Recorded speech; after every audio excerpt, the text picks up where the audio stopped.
We are here at Ohio Stadium here in Columbus, Ohio. The number 3 ranked Buckeyes just took down the number 7 Penn State Nittany Lions 20-12 here, and it was a very defensive ball game. But in the end, Penn State's offense just couldn't do enough to win. Drew Aller post-game, he said he sucked and he was holding back tears after a heartbreaking loss for Penn State. Joel, what did you make of this game? Yeah, I mean, you mentioned it. It was very defense-heavy. We sort of knew that heading in with two of the top defenses in the country statistically. We were expecting it to be lower scoring, and it was. It was basically 20-6 until the garbage time touchdown. I mean, if you're Penn State, you know, obviously a very poor showing offensively. You mentioned Aller's struggles. He admitted as much. He was obviously very emotional after the game, as were most of the other players. Offense just couldn't really get it done through the air or on the ground today.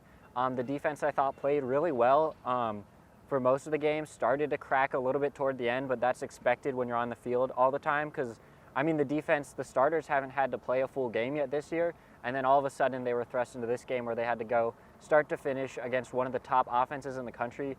So, you know, you can expect that at times there will be a few cracks in the defense, but I thought overall they still played really well. Right, and Penn State did have opportunities to tie this game or even take the lead. Obviously, the biggest one was a strip sack and scoop and score touchdown for Curtis Jacobs in the first half.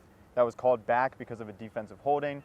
You had a muffed punt went off the leg of one of Ohio State's special teamers. Penn State recovered in one of their best field positions all day. They couldn't do anything with that.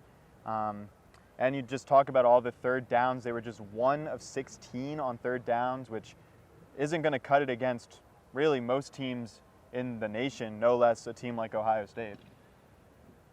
Yeah, it was obviously, I would say, Penn State's worst offensive performance of the season. I don't think anyone's going to argue against that. Just a poor showing overall. They just couldn't find any consistency. I mean, the best drive, a lot of their numbers got put up at the very end of the game when they scored that touchdown, but you take that out and the numbers were pretty abysmal. You mentioned the third downs. Their only conversion came on that last drive.